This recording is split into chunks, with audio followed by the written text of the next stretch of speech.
They shot her 5 times in her wedding dress before she could even cut the cake. The first bullet tore through the lace bodice, spraying red across the ivory silk. She gasped just once, then crumpled beside the dessert table, her veil landing in a pool of spilled champagne and frosting. The music hadn't even stopped playing yet. The DJ ducked, the children screamed. People dove under tables, but the bullets kept coming.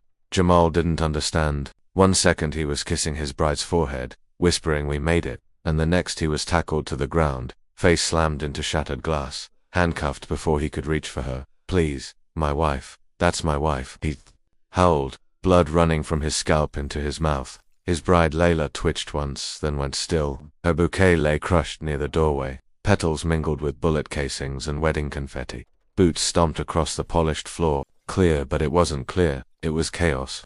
A church turned slaughterhouse. Then came the silence, a deadly kind.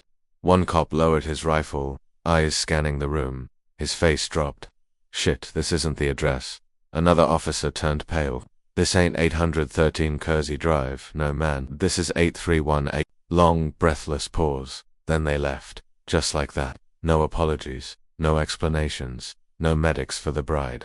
Just empty looks and trailing boot prints soaked in blood and butter. Jamal lay broken, wrists zip-tied, cheek pressed to the cold tile, watching the love of his life bleed out in her wedding gown. The scent of vanilla cake and gunpowder hung in the air. One of her heels had come off in the struggle. He didn't scream anymore, he just stared, eyes dry, soul hollowed. That was the night they murdered Layla Carter, and Jamal Carter was reborn. That was the night they murdered Layla Carter, and Jamal Carter was reborn, but just hours earlier he wasn't. A man thinking about death. He was a man thinking about forever. The morning sun had crept through the sheer curtains of their small but cozy apartment, casting golden stripes across their shared bed.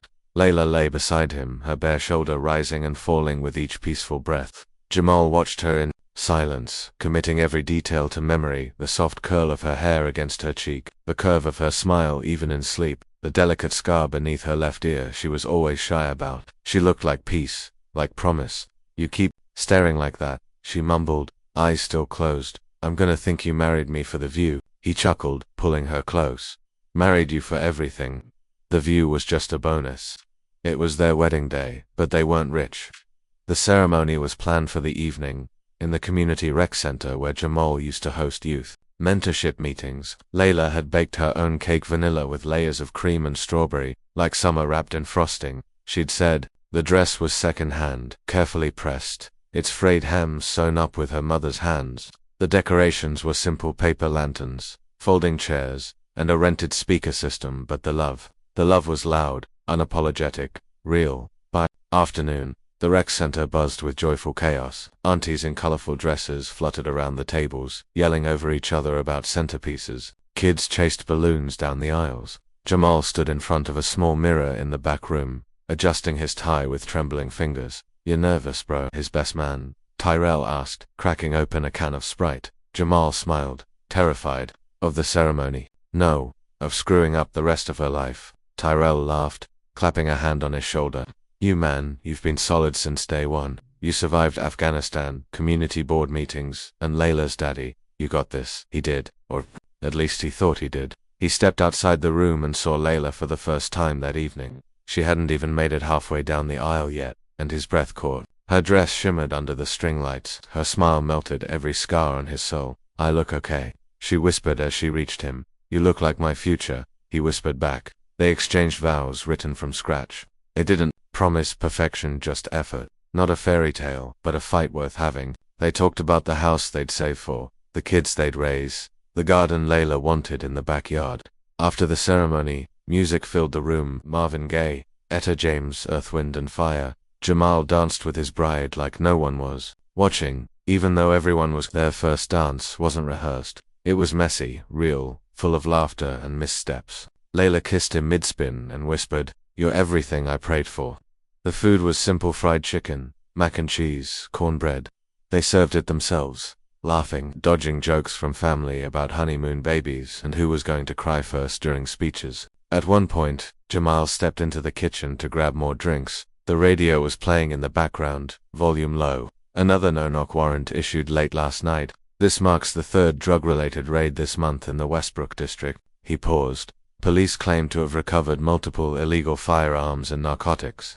Though no official charges have been filed, he changed the station. The beat of an old R&B song came through. He didn't want the outside world bleeding into this day. Back in the hole, Layla was laughing with his mum, cutting the cake with a plastic knife, smearing a little icing on her niece's nose. He stood in the doorway and watched, letting the moment etch itself into his bones. This was everything he fought for, not just as a soldier overseas, but as a black man, Haran, home soil. Every neighborhood cleanup, every mentorship session, every city council speech. It was all for this, for a life where he could build, instead of defend, where love could finally win. Layla caught his eye across the room and gave him a wink. Just a blink of a moment, but that was the last peaceful moment they would ever share. Within minutes, that radio broadcast would no longer be just background noise. Within minutes, the address on that no-knock warrant would decide their fate. And within minutes, Jamal Carter would be face down in glass, tasting blood and wedding cake, screaming her name to a god who wouldn't answer. But for now, there was music, there was laughter, and there was love pure and undisturbed. For now, there was music, there was laughter, and there was love pure and undisturbed. For now, the crowd gathered around the cake table, phones raised, smiles wide. Layla held the knife with both hands, laughing as Jamal placed his over hers. 1, 2, 3, someone shouted. Before the blade met frosting, the world exploded. Boom, the front doors blew inward. A deafening crash, followed by smoke, screaming, and the metallic click of rifles snapping into ready. Get down. Hand where we can see 'em. Chaos erupted. Children shrieked. Plates crashed. Elders fell to the floor as black-helmeted officers stormed in, barking orders, weapons drawn. Jamal instinctively pulled Layla behind him. What the hell is going on? Don't move. A voice barked. A red laser dot danced on his chest. We just got married. This is a wedding, Jamal shouted, arms raised. You got the wrong, he didn't get to finish. A cop lunged, slammed him into the floor, his chin cracked against tile. Stars burst behind his eyes. Someone zip-tied his wrists as a boot dug into his spine. Layla screamed his name, trying to reach him. Another officer shoved her back. I'm his wife. Please. What's happening? Don't move. Then gunfire. 3 shots. Then 2 more. Layla collapsed beside the cake table, her body spasming once before falling still. The white of her dress turned crimson. The veil draped over a puddle of red. Jamal's ears rang. He twisted on the floor, blood pouring from his mouth. Vision blurring. Layla knew they didn't stop. Boots everywhere, shouts of clear, echoing through the rec center. Someone kicked over a chair. A child wailed. An elder sobbed in the corner. Jamal's face was pressed into cake crumbs and glass shards. The copper temps of blood mixed with vanilla and frosting. He could barely breathe, couldn't blink, couldn't scream anymore. Then silence. An officer called out from the hallway, breathless. Command, this is Bravo team. Confirmed. Wrong location, repeat wrong location. Another cop cursed under his breath. This is 831, not 813. A pause.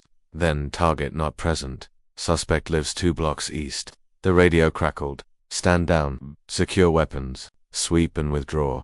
And just like that they began to leave. No apology. No explanation. Just orders. Just silence. Jamal still cuffed on the ground, twisted toward Layla. Her eyes were open, blank. Her hand had landed just inches from his. A thin red trail connected her fingers to the pool around her. He whispered her name again. Just her name. One of the officers lingered, breathing heavily. A younger one, shaking. We gotta plant something, another said quietly. We don't walk away clean unless there's a reason for entry. Jamal heard it. The younger cop muttered. You serious? You want to lose your pension? Over this, then a metallic clunk. The unmistakable sound of a pistol sliding onto tile. Near Layla's outstretched hand. A camera flash popped somewhere. One of the cops snapped a photo. Jamal flinched at the sound. They left her like that. Minutes later, EMTs arrived too late, too slow. One of them whispered, damn, they lit her up. They took her body away in a black bag. Jamal wasn't even allowed to ride with her. He was put in the back of a cruiser, bleeding wrists, numb, heart shattered. By morning, the news had already spun the narrative. Tragedy at suspected gang wedding. Bride linked to wanted drug dealer. No-knock raid leads to deadly shootout. The TV showed Layla's high school photo beside stock images of crack pipes and mugshots that weren't even hers. No mention of the wedding, no mention of the cake. No mention of the fact that she'd never even had a parking ticket. They called Jamal a person of interest, cited his military background as a potential concern. The media speculated that he had PTSD, that perhaps he'd been stockpiling weapons. He was released 48 hours later. No charges, no apology, not even a ride home. The wedding decorations were still up when he returned to the rec center. Bloodstains marked the floor where Layla had fallen. The cake was still on the table, half-cut, untouched. A single rose from her bouquet lay crushed near the doorway. Jamal stood there, in that hollow building of joy-turned graveyard, and stared at the spot where she died. Everything inside him screamed, but no one heard it. He went home alone. Sat on their shared bed, her perfume still lingered on the pillow. Her vows were folded neatly on the nightstand. He read them once, then again, then he lit them on fire. Because something inside Jamal Carter had died too. The man who believed in the system. The man who thought service earned safety. The man who believed love could shield them. Gone, burned away like smoke. What remained was someone new, someone sharp, someone quiet, someone waiting. And from that silence came resolve. What remained was someone new, someone sharp, someone quiet, someone waiting. And from that silence came resolve. The funeral was held 6 days after the wedding, closed casket. The mortician had gently suggested it. Layla's wounds, he said, were too extensive. Jamal didn't argue. He just nodded, silent, hollow-eyed, dressed in the same black suit he wore on their wedding day. They buried her in the same dress she was killed in. Her mother insisted she should rest in what she was happiest in. She whispered through trembling lips. She waited her whole life to wear it. Rain fell soft and slow during the burial. Jamal stood motionless, eyes fixed on the mahogany box, descending into earth. No tears, just the weight. The unbearable weight of being. He barely heard the preacher's voice. Something about mercy, something about peace. But Jamal knew better. There was no peace. There was only a graveyard where joy used to be. After the funeral, the world kept spinning, but not for him. He stopped answering calls, stopped eating. The apartment stayed exactly as Layla left it. Toothbrush beside her bonnet still on the nightstand, her wedding shoes still by the door. At night, he couldn't sleep, and when he did, he saw it all again, the doors bursting open, the screams, the shots, her collapsing, the way her eyes froze open. He'd jolt awake, soaked in sweat, sometimes screaming her name. Neighbors stopped checking in after the third time. He punched a hole in the wall. He tried therapy. One session, he sat across from a white woman with kind eyes who asked him to describe what you're feeling. He got up and left without saying a word. The news didn't help. They painted Layla as suspicious, associated with known felons, possible links to narcotics operations. They pulled an old Facebook photo of her standing next to her cousin who'd been arrested 5 years ago, and cropped it just right to make her look like she was holding a gun. They said the raid was tragic but justified. They called her death collateral damage in a dangerous environment. Jamal threw the TV out the window. It shattered on the pavement like the last pieces of his sanity. He screamed into the walls that night. A long, guttural scream that tore at his throat and echoed until his voice gave out, but no one answered. He tried doing things the right way. Filed a complaint with Internal Affairs. Was told it would be investigated thoroughly, then silence. He contacted civil rights attorneys. Some never called back. Others politely declined. Too politically sensitive. No clear liability. There's no video evidence. She was caught in the crossfire. There's no upside in pursuing this. One lawyer told him off the record, they're going to claim she was resisting. You'll be labeled a threat. Your record in the military, your weapons training can be spun. They'll say you were the target. You'll lose before you begin. He hung up mid-sentence. Days became weeks. Jamal walked. A lot. Long hours.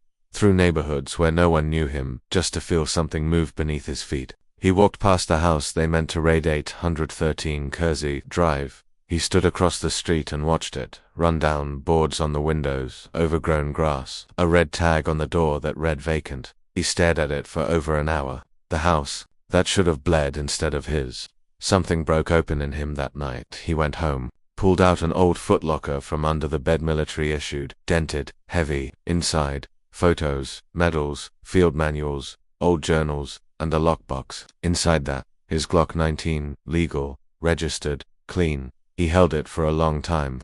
Not to use it, not yet, but to remember what it felt like to have control. Then he began to collect information. Quietly, he bought a burner phone, installed encrypted apps, made a new email under a fake name. He filed public records requests under aliases, dug through court dockets, searched LinkedIn, Facebook, Instagram. He found every officer involved in the raid. All 5. Sergeant Thomas Keller, team leader, 18 years on the force, recently promoted, lives in a gated suburb, 2 daughters, SUV, family dog, a podcast where he talked about fighting the war on drugs. Officer Brian Cheney, rookie, still green, young regret in his face the night of the raid. Jamal remembered him trembling. He'd paused before leaving the room. He'd looked at Layla, Detective Lawrence Briggs, the one who planted the gun. Jamal heard him. He'd bet his soul on it. Briggs was divorced, no kids, long record of questionable arrests, 2 previous misconduct complaints both buried.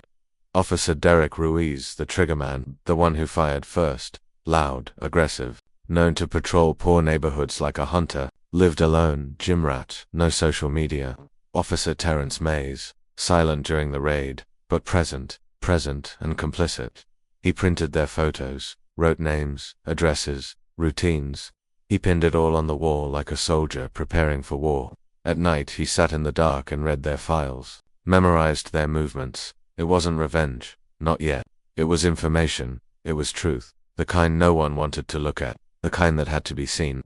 One officer had beaten a homeless man during a drug sweep, no charges filed. Another had falsified testimony on a search warrant. One of them had pulled over a teenage girl and made her strip her car for suspicion of trafficking. They were not heroes, they were not men, they were ghosts walking in uniforms.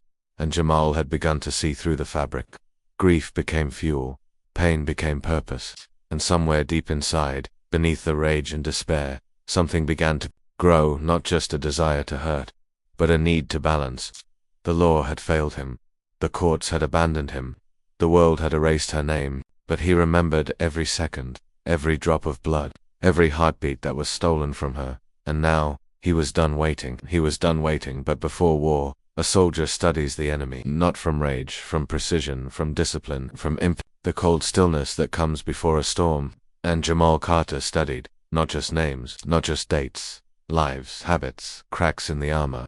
Each man had worn the same badge that night, but beneath that uniform there were 5 very different kinds of rot.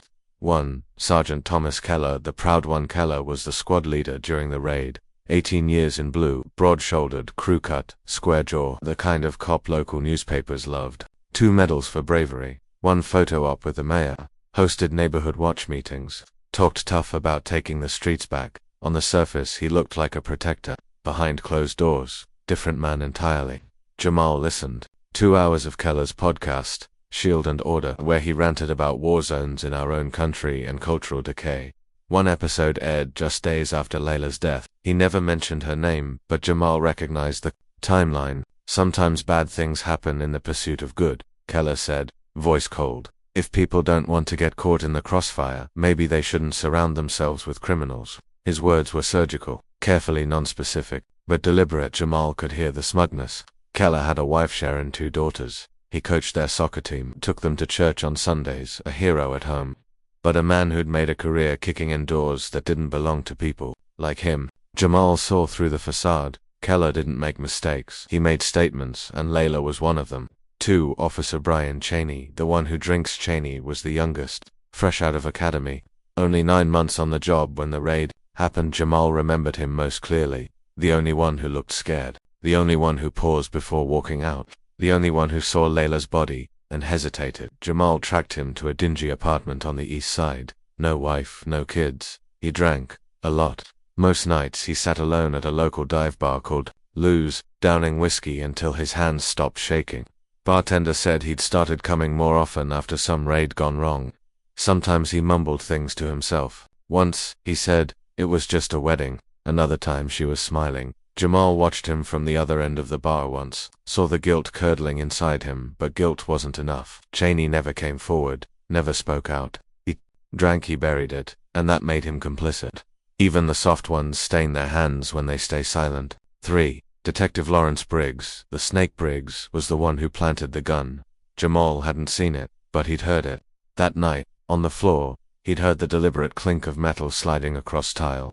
And it was Briggs who stayed behind while the others walked out. Briggs who took the photo. Briggs who made it all look clean. He had a record.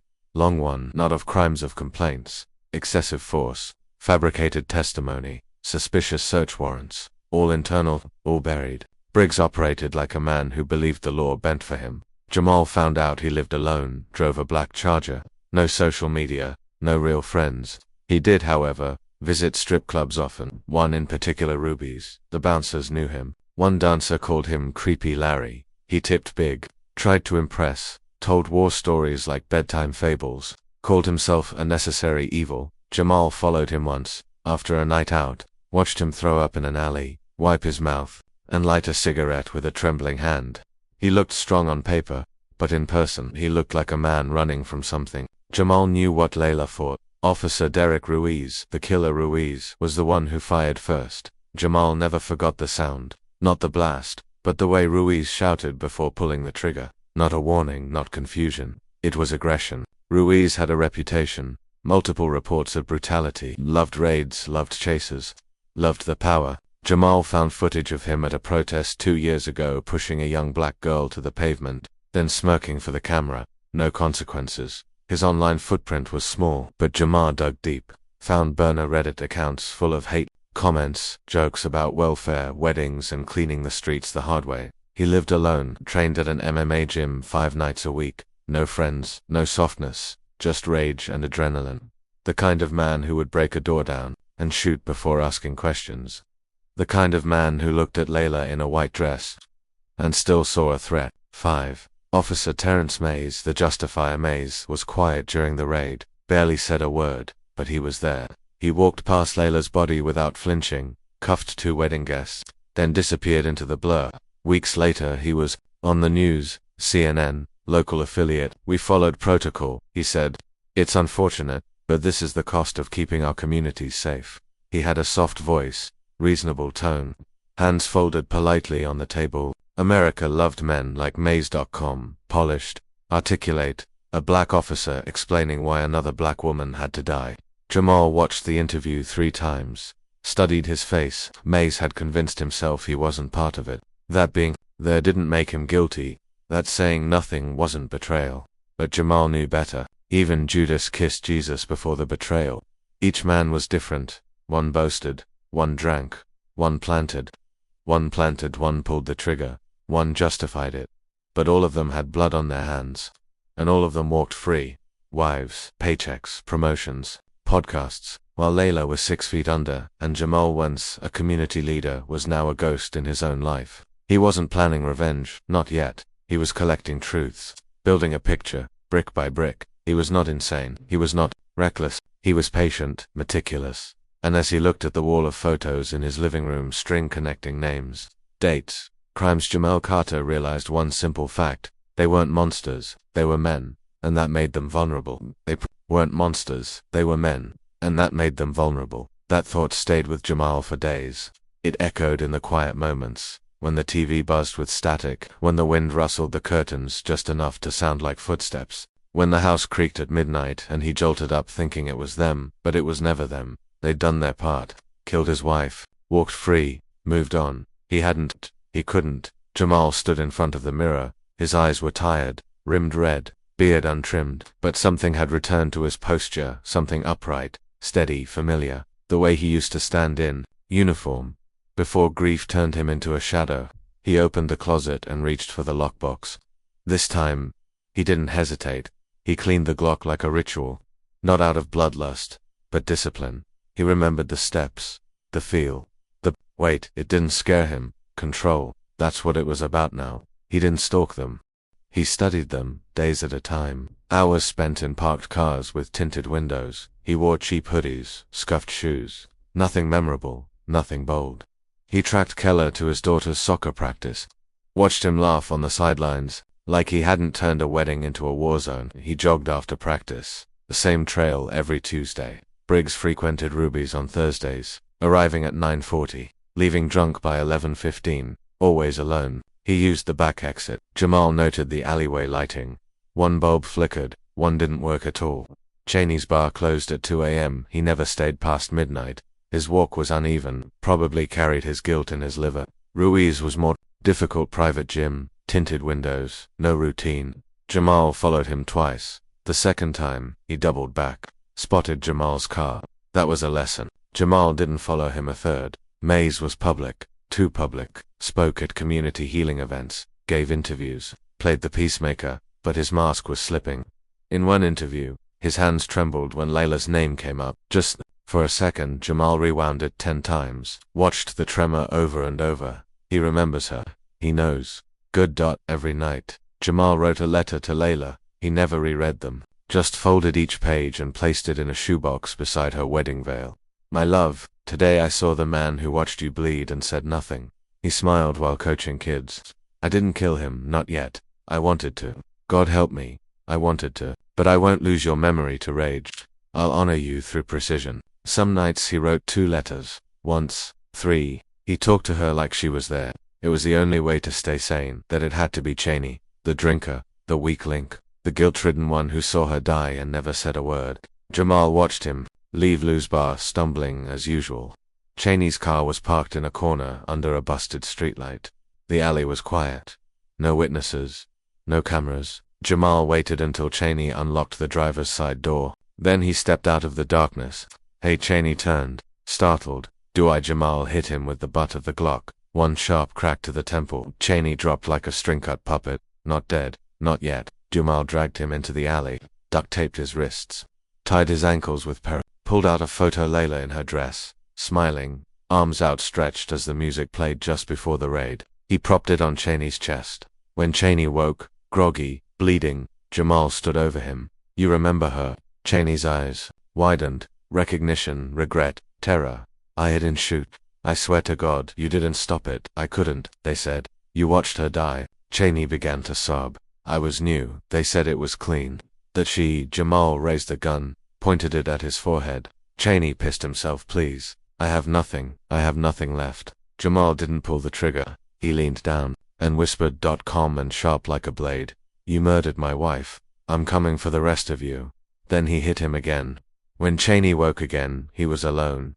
Duct tape gone, Glock gone, picture of Layla still on his chest, her eyes staring straight into his. Police never filed a report. Cheney refused to talk. He just vanished from the force 3 days later. Voluntary resignation, no statement, no press, just gone. One down, not dead, but broken. Back at home, Jamal sat at the table where Layla used to bake. His hands trembled, not from fear, from clash. What was he becoming? He hadn't pulled the trigger, but he wanted to, and some sick part of him, some quiet, satisfied part, felt powerful again, alive. He opened the shoebox and pulled out a new page. Layla, I didn't kill him. I scared him, hurt him. I looked into his eyes and made him see you again. Is that justice, or am I just pretending it is? I don't know anymore, but I do know this. I won't stop. Not yet. Jamal bought a burner phone, took a photo of Cheney unconscious, with the photo of Layla on his chest. No face, just the message.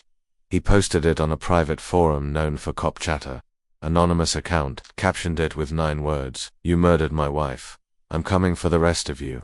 It spread like wildfire across precinct circles. The department went quiet for days. No interviews, no updates. Officers were told not to speak to media. Some called out sick. Others requested transfers. But Jamal knew he'd lit the fuse.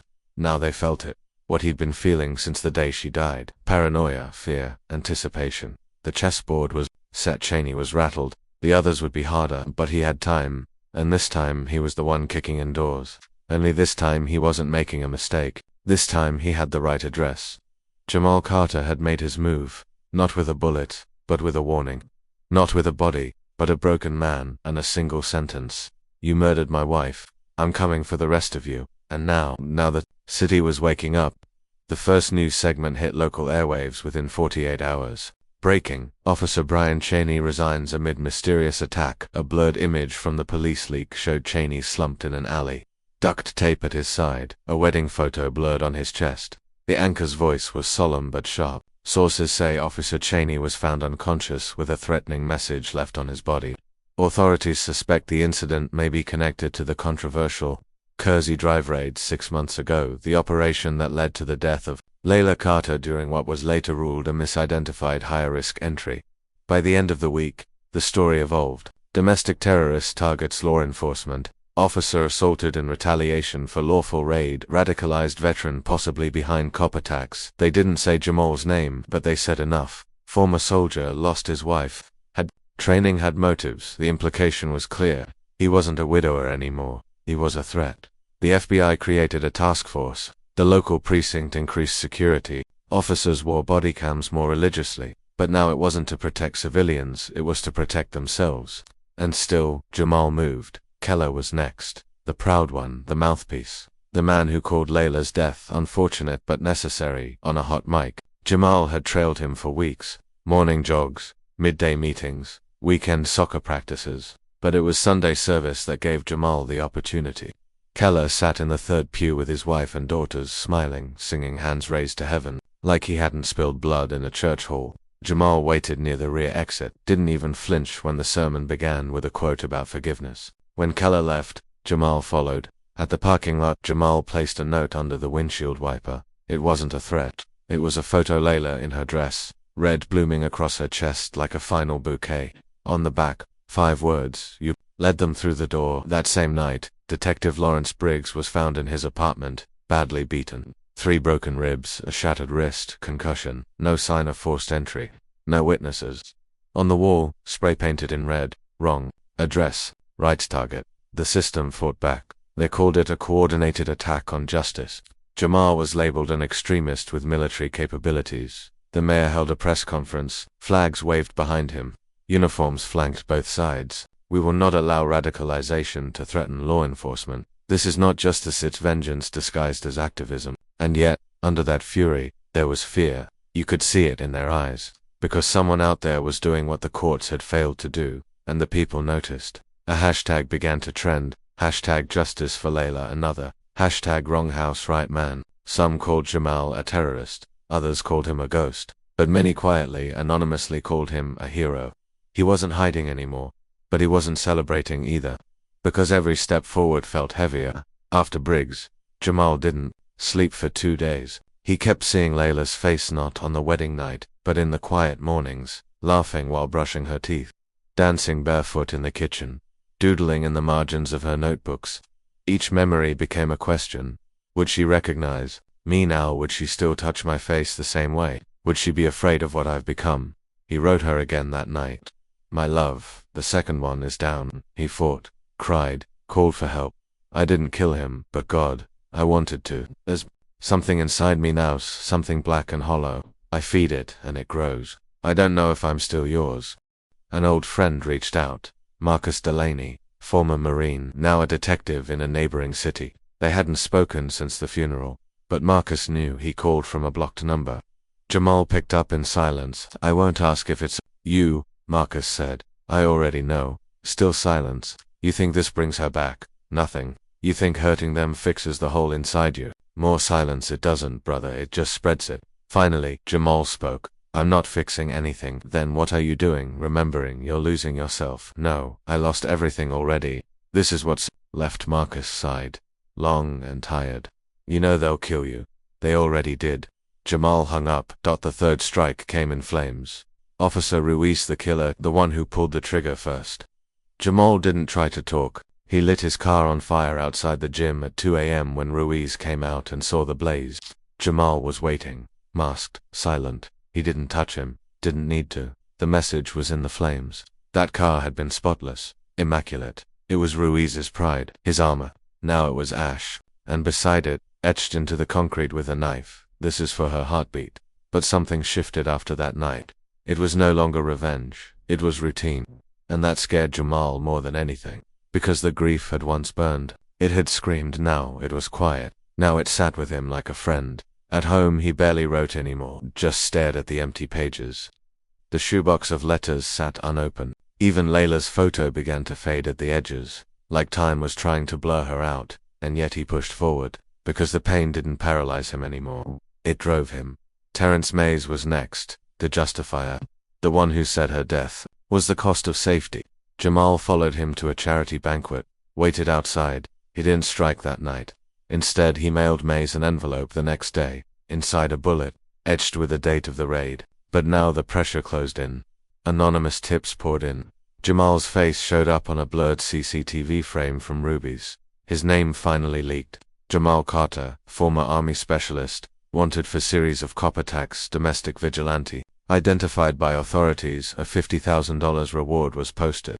His photo, once taken on the day of his wedding, was now labeled armed and dangerous. The community split. Some said he was a murderer. Some said he was a martyr. But no one could ignore him anymore. He had become the reckoning they'd all pretended would never come. Jamal didn't run. He prepared. Bought a burner van, rented a storage unit under a false name. He knew the walls were closing in, but he had one left. And for that final one, he would not leave a mark. He would not leave a note. He would not leave a warning. Because for Mays, the man who stood on camera and justified Layla's death like it was a traffic accident, Jamal wouldn't just bring fear, he would bring truth. And truth didn't knock. It broke down doors. Truth didn't knock. It broke down doors. And now, Jamal Carter stood at the doorstep of the final man responsible, the one who had written the warrant, signed the plan, ordered the raid. Deputy Chief Rayland Booker, not a face the public saw, not a name that ever made headlines. But he was the origin point, the architect behind the raid that killed Layla. While the officers who kicked in the door had their fingers on the trigger, he had the pen in his hand. He'd approved the raid based on a tip that was already cold. He'd signed off on the address. Mix-up. He'd let it happen, and then he'd buried it. Jamal had waited, watched him for weeks. Booker was disciplined, a ghost in his own right, rarely went anywhere without detail, didn't speak to press. He lived in a fortified suburban home with cameras, alarms, privacy fences, and a reinforced steel front door. No wife, no kids, just 2 security guards on rotating shifts and a dog named Diesel. He was meticulous, but even ghosts had routines. Saturday night, jam 11:47 p.m. Booker came home from the station. Alone. Early. No detail tonight. Retired the guards for the weekend. Wanted quiet. Jamal had been waiting in the shadows of the garage. He didn't kick in the door. He waited for Booker to unlock it himself. As the man stepped into his own kitchen, flicking on the lights, Jamal moved in behind him, quiet as a breath, a gun pressed to the base of Booker's skull. "Hello, Chief." Booker froze. He didn't scream, he didn't turn around, he just sighed. "Carter," he muttered, "you know who I am. I figured you'd come then, you figured right." Jamal forced him into the living room. No words, no theatrics. He zip-tied his hands, sat him down, placed a laptop bag on the table, pulled out a hard drive, laid it beside a portable. Rutter Booker didn't look surprised.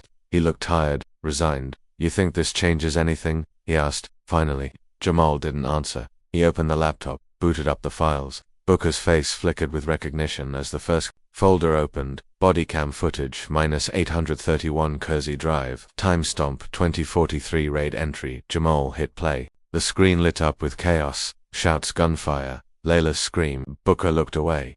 "You authorized this," Jamal said. "You saw the address mismatch in the warrant request." Booker didn't answer. Jamal clicked open the next file. Signed warrant, scanned copy, the address circled in red. 813 Kersey Drive.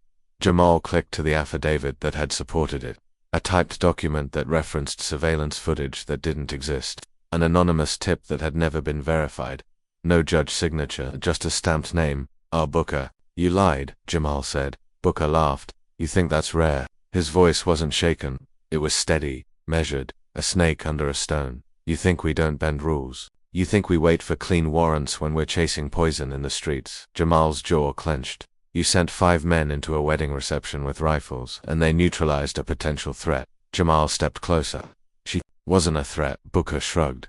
"We don't get to choose how it looks. It was a raid. Raids get messy." Jamal's hand trembled on the grip of his Glock. She was in a white dress. She was in the wrong place. Jamal leaned in, eyes burning. It was her house. Booker met his gaze. Cold, empty. Then maybe she should have lived somewhere safer. The silence that followed was nuclear. Jamal could feel the war inside his chest. His finger edged toward the trigger. Every breath was a scream, trying to hold itself together. Every memory of Layla's laugh, her blood, her hand reaching for him on the floor. He raised the gun, pointed it at Booker's forehead. The man didn't flinch. "You want to pull it, soldier?" Booker whispered. "Do it. You think you're justice. You're just another angry black man with a gun. Pull that trigger and watch the headlines write themselves." Jamal's finger twitched. "Do it," Booker said again.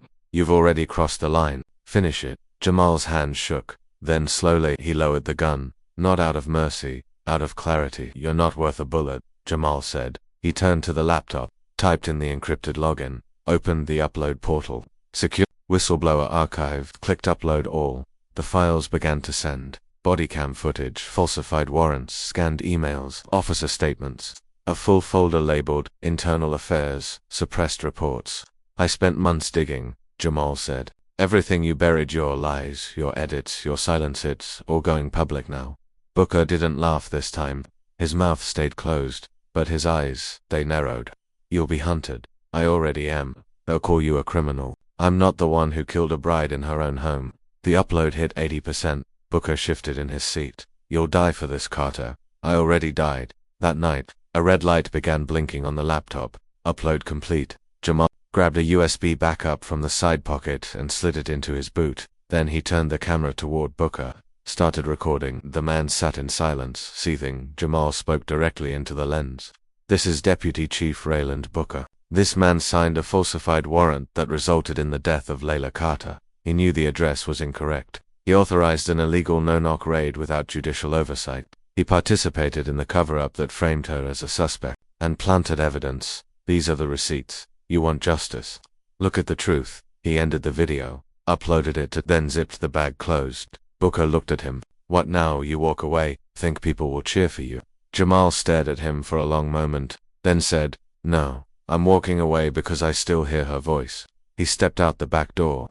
15 minutes later, the police arrived. Booker had called them once Jamal was gone. SWAT vans, sirens, full gear. But by the time they breached the house, all they found was Booker sitting handcuffed to a chair. The laptop was gone. The files were already on 5 mirror sites. News outlets were scrambling to verify. Activist groups already downloading. The evidence had been distributed. It couldn't be erased. The world lit up. Hashtag Layla did nothing wrong. Hashtag Booker exposed. Hashtag Jamal Carter speaks for the first time in months. The news didn't demonize her. They said her name right, showed her in her dress, mentioned her degree. Her volunteer work called the raid catastrophic, illegal, a stain on the department. An emergency hearing was called. Booker was suspended. A federal investigation opened. Jamal watched it all from a safe house across the state line. He didn't smile, didn't cry. He just sat in silence, with a photo of Layla in his hand, and a gun on the table beside him. He hadn't killed the last man, but he'd destroyed him, and somehow, that felt heavier. He wrote again that night. My love, I didn't pull the trigger. I wanted to. God, I wanted to. But in the end, it wasn't about rage anymore. It was about truth. And now the world sees you, not as a footnote in a raid, but as who you truly were. Alive, beautiful, innocent. They see you now. I hope that's enough. I hope you forgive me. The page trembled in his hands, but for the first time in what felt like forever, it wasn't from anger, it was grief, learning how to let go. Jamal Carter didn't run.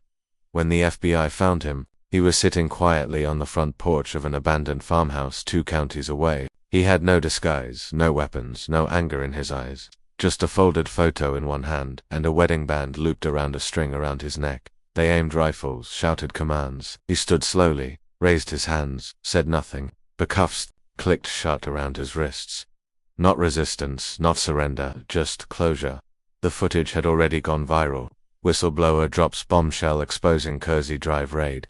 Police corruption in Layla Carter killing what they tried to hide. Bodycam confirms, bride murdered in wrong house raid. By the time Jamal was booked, he wasn't the villain anymore. He was a headline, he was a fire. The outrage was immediate. Protests flooded the steps of courthouses in 5 major cities. Candlelight vigils appeared outside the rec center where Layla died. Her name was spray-painted across walls, billboards, monuments. She was in a wedding dress. The Justice Department launched a federal investigation into the raid and the subsequent cover-up. Bodycam footage was authenticated. The falsified warrants by Rayland Booker was confirmed as illegal. Booker was arrested within the week, charged with obstruction, conspiracy, and falsifying federal documents. He cried in the courtroom. His mugshot was plastered on national television. The officers involved began falling like dominoes. Briggs turned himself in and struck a deal, confessed to planting the gun. Ruiz lawyered up, but resigned from the force amid overwhelming pressure. Mays gave a public apology on camera and was fired the next morning. Keller was doxxed, then caught fleeing the state. Cheney disappeared from public life completely.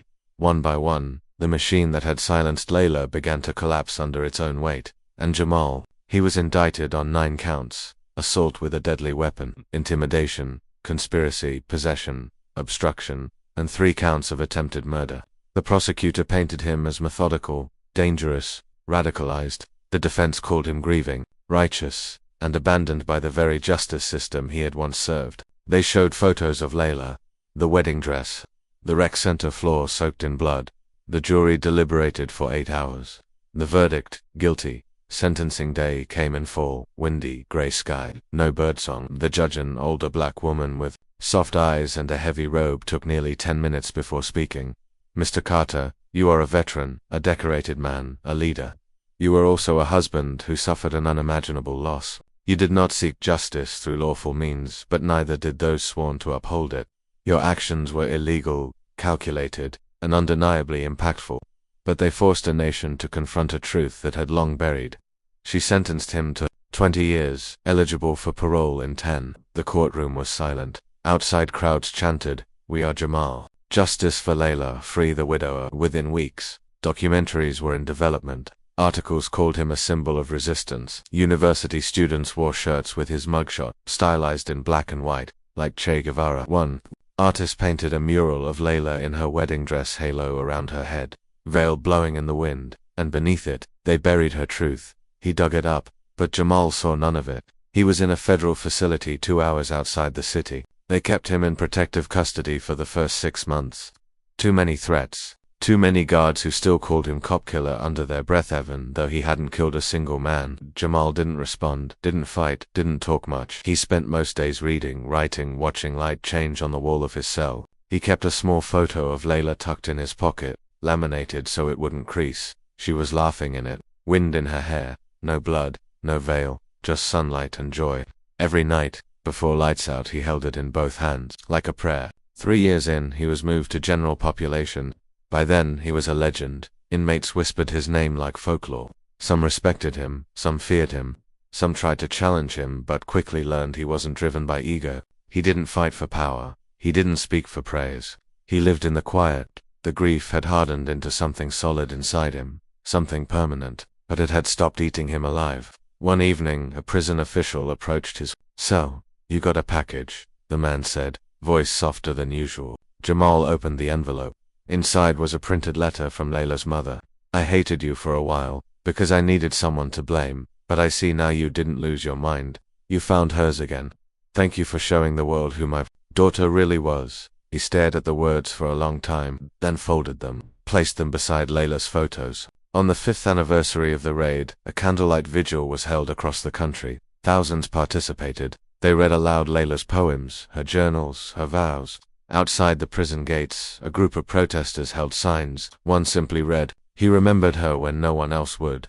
That night, in his cell, Jamal Carter sat on his cot, legs crossed, Layla's photo propped against the concrete wall. He picked up a pen. "One last time, my love, I used to think revenge would fill the hole you left, that if I made them pay, I'd finally sleep again. But justice isn't healing, and healing isn't justice. I've learned that now. They know your name again. They say it with respect. They speak of you like you were light. You always were, and me. I'm still here, breathing, watching time pass through iron bars. But every time they say your name, I feel closer to you. I hope you can still hear me, because I never stopped loving you, and I never will." The lights went out. Jamal lay back on the mattress, eyes open, staring at the ceiling. The sounds of the prison faded into a dull hum, and in that silence, with Layla's face beside him, he found something that almost resembled peace.